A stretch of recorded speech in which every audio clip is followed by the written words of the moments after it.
Hello, this is the Harboring Light. I'm Mary. I give a conservative take about the world around me. So feedback is greatly important. Feel free to reach out to me. The links and the sources will be provided for you in this episode. Alright, so some of the audio platforms that I'm on everything, pretty much everything except for Apple. But I'll run a quick, brief list here.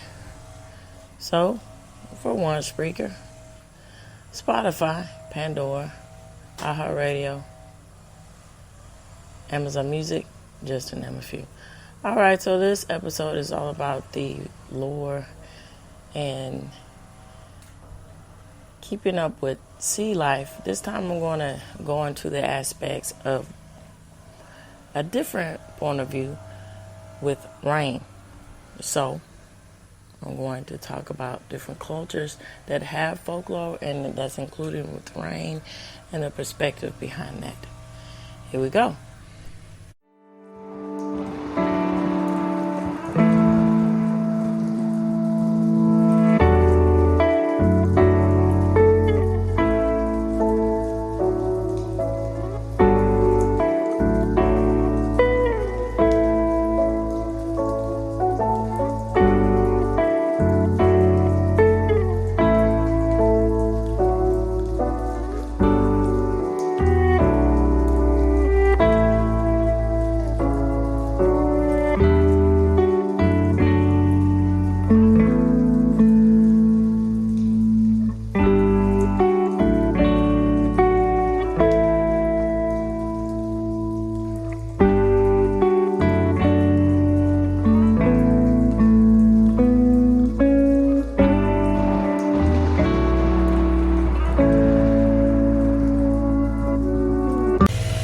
Alright, so before I jump in and talk about facts, and all of that, I want to give my thoughts. So, I don't know, it's something about the mystique, the energy that rain brings about. Either if you're, I think it all depends on the mood. So, for instance, when you are in climates where it's raining all the time, it's kind of dark and gloomy, that sets in a different perspective about rain. You might, it's something that you want to avoid, you don't really want to deal with. And, but when you get into climates that are more tropical, you get in climates that are more near the, for instance, in my case, when I grew up, more closer to the Gulf, and not too close to the Gulf, but more along the line, more close to the Gulf. Rain is welcome, but there's also a extreme to rain. When you get in the aspects of tornadoes, or not tornadoes, thunders, flash floods, it's all has a different point of view about rain. For instance, now I'm dating myself, doesn't matter, but that's fine. But I remember when around the time, I don't know if y'all, those who know, but there was a really bad storm that is called Allison, and it's around 2001, and I was around 13 at the time. And so, I'm from Houston, as I said before, and it just devastated the city, and some people never recover from it. And so when you have different points of views like that, when that's not something that's not normal, let me say that again, that's something that's normal within the realm of reality, or is pretty much a constant day-to-day basis, depending on the season. If you go into other continents, cultures, monsoon seasons, stuff like that, maybe rain isn't really, favorable to you. But however, when you get into the aspects and the perspective and a point of view about rain. It's quite interesting when there are cultures that vitalize the utility of rain and how important it is to certain characters, to certain myths and the stories, how that process goes along with it. So as I said, when you get into the aspects of something that's very vital to humanity, lore is going to come with it. Now you can't get any better than the aspects of how important rain is. And then when you for instance, when you get into the aspects of the different fables and tales and movies, when it says, okay, holes is a really good example of that. Right, so, and then there's a lot of, again, overall,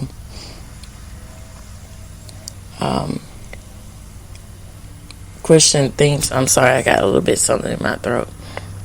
Overall religious tones to this aspects about rain in itself and coming back to this time. So, those who haven't read the story, I read it when I was in starting middle school here. The town was a flourishing town, but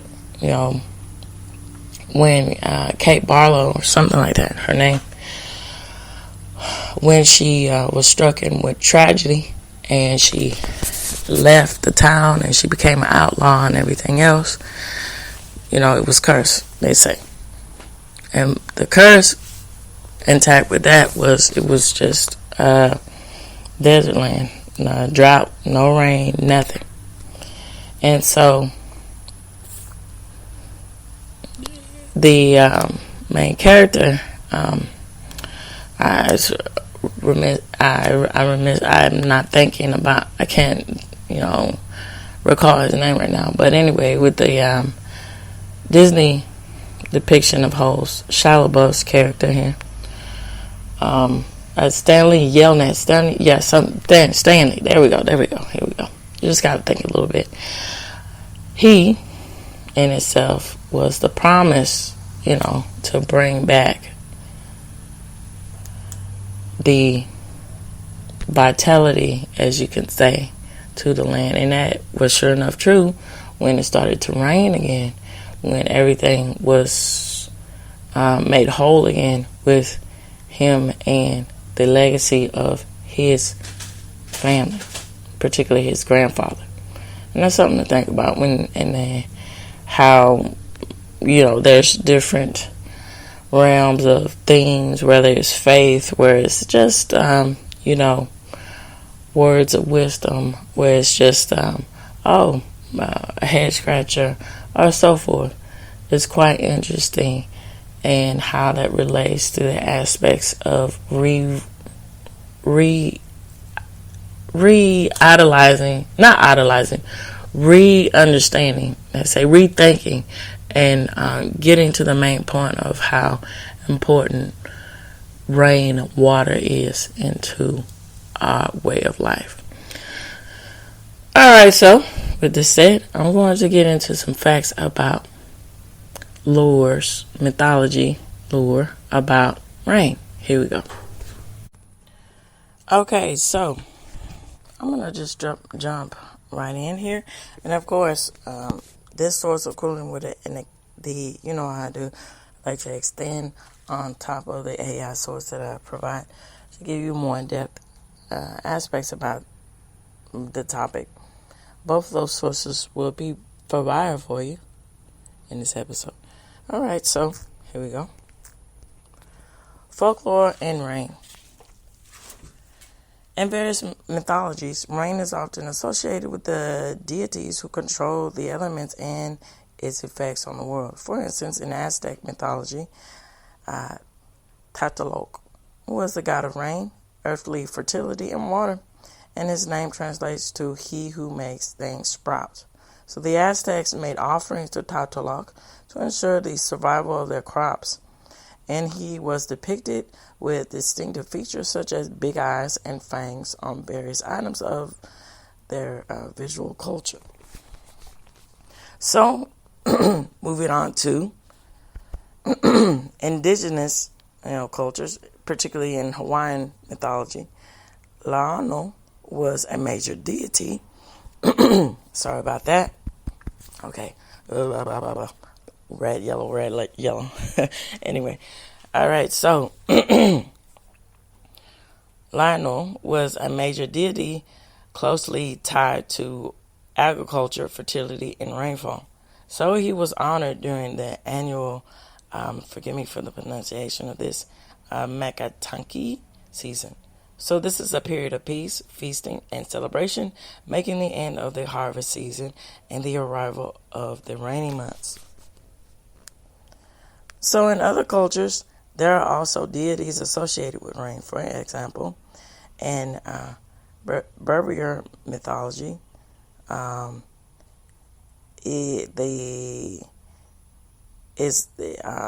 me for the pronunciation of that. So, and then Nasa is the god of rain, while the Tinka mythology is the aspects of rain and how it is on the extension of that. The wife of the Tinka, Akanaki, is the wife of the rain god Ding. So in Yoruba mythology, or Oya is the goddess of violent rainstorms. So, in the folklore of Bushmen of Nairobi, there is a story about Rain and her son. So, according to this tale, Rain was once a beautiful woman who lived in the sky and wore rainbow. A rainbow is a girdle. She married the man who created the earth, called Flame, and 3 daughters. So the story involves the eldest daughter desire to visit the earth below. All right, so hold on just a minute. I am going to get into more depth about.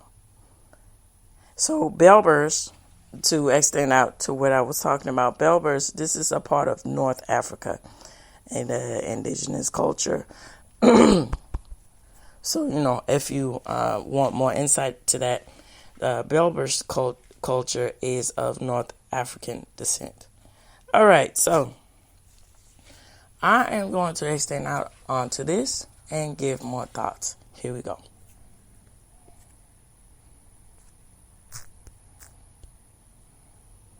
All right, so some of my thoughts before I get into the rest of the facts about folklore of rain.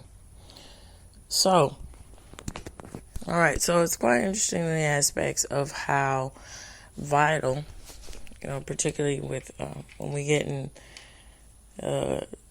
focus in and focus out towards other cultures, particularly when we get Mexican culture, African culture. And then I'm going to talk about Australia, with other facts. All these specific areas and regions, they have one unison thing in common: the aspects of very hot climates and the potential of drought and the scarcity of rainfall. It's quite interesting when you get in the aspects of deities and stuff like that, paying, due diligence to the gods in order for things to get done.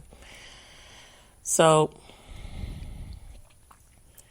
it says to the aspects that, we get into pagan rituals and, centering away from pagan rituals, getting to, actual being evolved and actually believing in something that's, excuse me.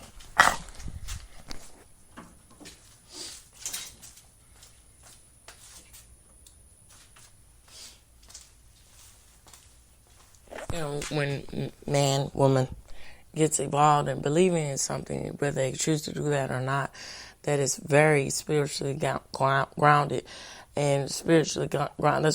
That's one thing that's very interesting. So it's one thing to, say and pay respects and be a history connoisseur. And of course, I really respect history and everything else. And, justifying the aspects. Of course, justifying the aspects, what it means, understanding why people did the things that they are.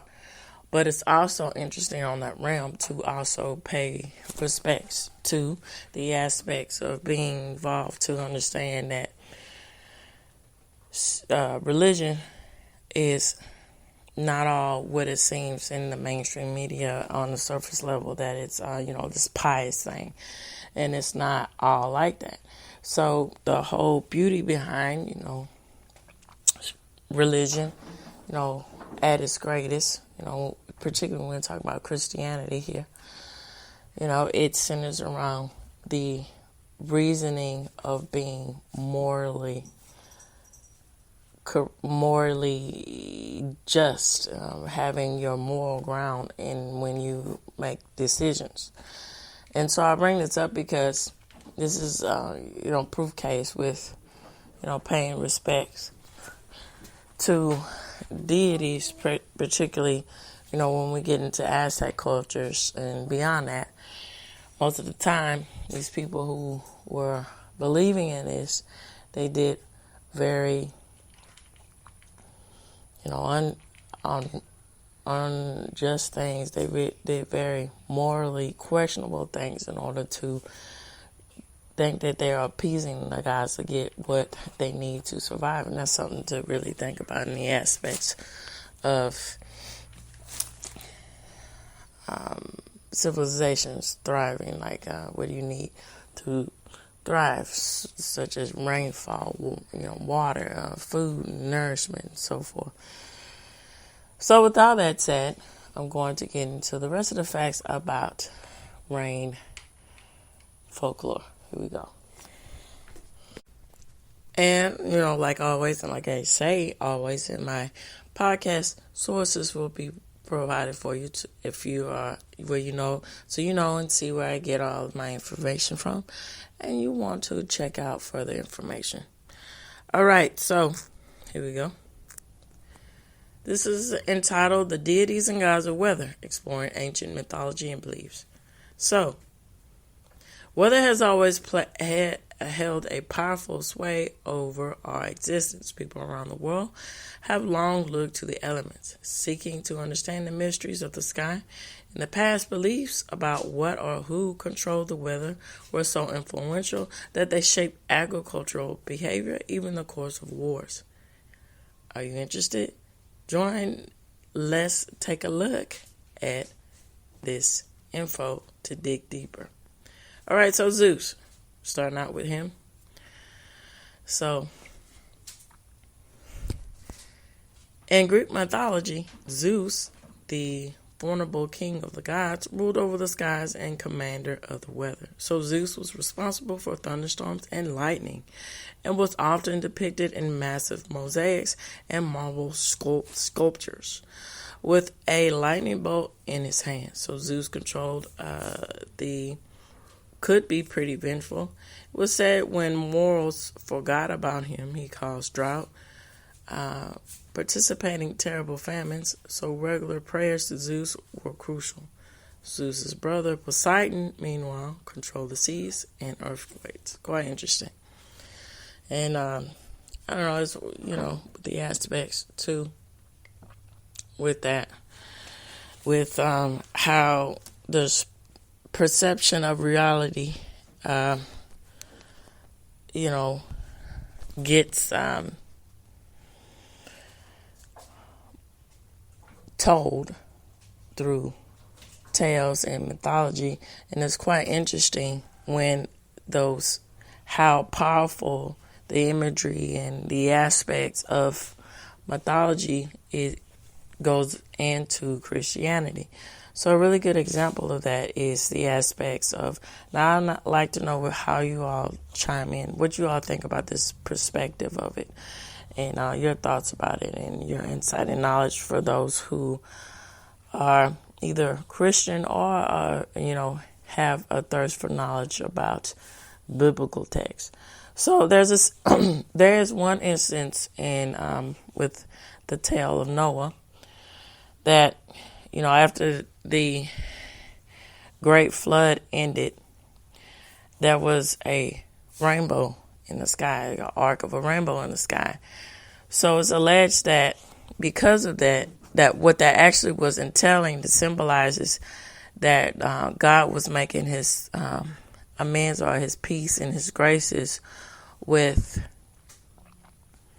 the communion of men and angels coming together. What I mean by that, creating life together, if you get my drift, being consummated, not consummating, but, knowing each other, if you know what I'm saying. And out of that, it's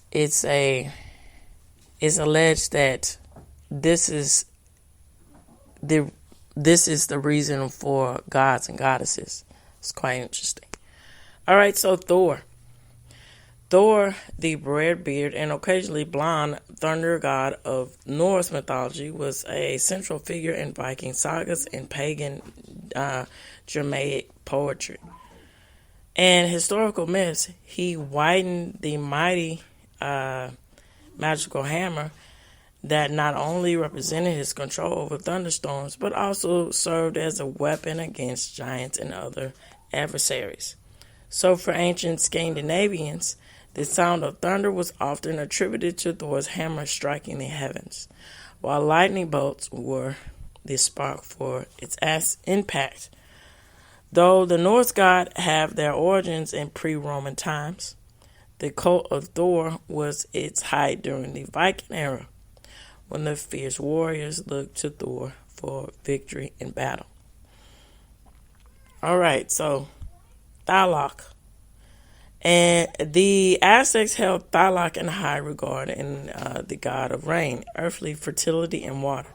His name translates to he who makes things sprout. So this deity was essential for agricultural prosperity in a region with variable rainfall patterns. So the Aztecs made offerings, offerings of food and very occasionally humans. So to Thalok to guarantee the survival of their crops, along with rain persisting, wielding magic to keep rain, and its good graces for the people, fog rattles in a ceremony to obtain the rain. So Thalok's destructive features, big eyes and even bigger fangs, were found on almost everything when it comes to Aztec items, visual culture that was produced, from giant stone statues to jade pottery and to death masks. Later, when Spanish colonists arrived, Thalok made his way onto colorful codex, Lono. So as I was talking about Hawaiian mythology. So in the indigenous Hawaiian mythology, Lono was a major deity closely tied to agriculture, so fertility and rain including with this. Lono was honored during the annual Malakaha'i season. So this is a period of peace, as I was saying, so feasting and celebration marking the end of the harvest season and the arrival of the rainy months. So oral tradition stated that the first day of rain only came when Lono traveled to the Hawaiian Islands from the ancient homeland. So during this 4-month period, all unnecessary work was stopped, communal fun was encouraged, and offerings were made to Lono to ensure beautiful crops. So today, the Aloha festivals on the Hawaiian Islands pay homage to Malakaha'i. So, like Ra in Egyptian myths, Sol was the Roman embodiment of the sun. a celestial force that provided light, warmth, and life to the world. So Sol originated from the folklore of the pre-Roman Sabine people, which this is connected into the people of Italy. So before becoming one of the ancient Roman gods, he was often depicted riding a chariot across the sky, carrying the sun with him on a daily journey. The worship of Sol was one of the main Roman gods, which began during later stages of the Roman Empire. Stop, get off of that, baby. And the establishment of Sol Invictus, which was an imperial cult whose name translated to the unconquered sun. So, Imperial Aralunan in the 3rd century AD elevated Sol Invictus to the position of the state of God. So this emphasized his importance as a unifying and triumph force in the midst of the declining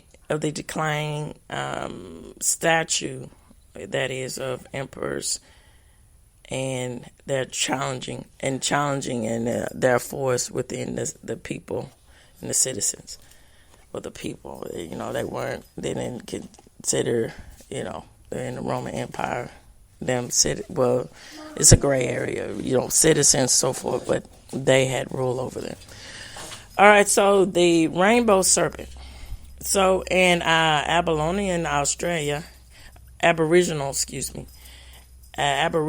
Australia mythology, the rainbow serpent is a prominent figure associated with water, rain, and fertility.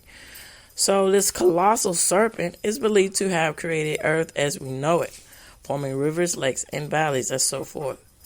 So the rainbow serpent lives under the water holes and brings blessings of rain. But if not given due respect, it would bring devastation in the way of droughts. So the most common depiction of the rainbow serpent were found on warm-hued Aboriginal Australian rock art, some of which were up to 6,000 years old. In the West Ireland land, you can see a vivid piece of rock art containing a 6-meter rainbow serpent bearing its teeth. Okay, forgive me for the pronunciation. I will try my best. It's pronounced, and this is New Zealand folklore, Tararamita, I believe. So the Meraroti, forgive me for the pronunciation, and I appreciate New Zealand listeners out there, y'all, chime in and email me, and give me if you're interested, if you want to talk about this, or that know people who know about this, what have you, give me an email, give me a shout out about this. So people in New Zealand revered Taramaritia as the deity responsible for weather, especially wind, storms, and tempests. So the weather dictated the life cycle of crops in the southern hemisphere, as well as fishing, to two major concepts. So, Andrea. So in the ancient mythology of Hinduism, Andrea held a pivotal role as the ruler of the heavens, storms, and rains. But Andrea's origin go as far back as the Hittites, who lived in modern-day Turkey in the 14th century BC. So with this is the thunderbolt, which is Vajra. He could summon the rain and the nourishment of the earth. So Andros stories are woven throughout the Hindu epics. Thunderbird. Across different Native American tribes such as Sioux and the Winnabogue, for instance, the Thunderbird occupies a significant place in mythology and iconic imagery. So the majestic bird are usually depicted in painting and weaved clothing with its wings outstretched, which is associated with thunder, lightning, and storms. So this is Richard saying, I'd like to know what you all think about the aspects of folklore when it comes to rain. Feel free to extend the conversation and email me. It would be greatly appreciated. This reaches the end of the Harboring Light. Tune in, turn up, and definitely take care out there. Bye-bye now.